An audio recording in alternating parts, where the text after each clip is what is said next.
How to think about motivation? We'll think about it from the hypothalamic perspective. So we could say one thing that motivation does is set goals.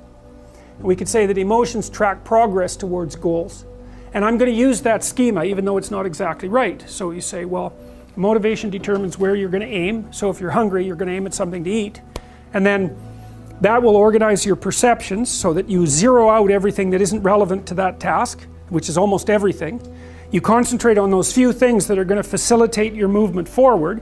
When you encounter those things, that produces positive emotion as you move through the world towards your goal, and you see that things are laying themselves out that facilitate your movement forward. Those things cause positive emotion. And if you encounter anything that gets in the way, then that produces negative emotion, and it can be like threat, because you're not supposed to encounter something that gets in the way. It can be anger, so that you move it away. It can be frustration, disappointment, grief. Those would, if you had a response that serious to an obstacle, it would probably punish the little motivated frame right out of existence.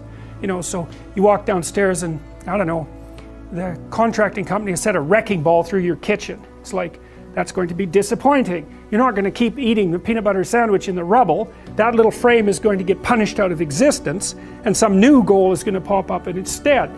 And you know, one of the things we're going to try to sort out is how do you decide when you've encountered an obstacle that's so big that you should just quit and go do something else, because that's not obvious, you know. And you can get into counterproductive persistence pretty easily. So we don't know how people solve that problem. It's a really complicated one.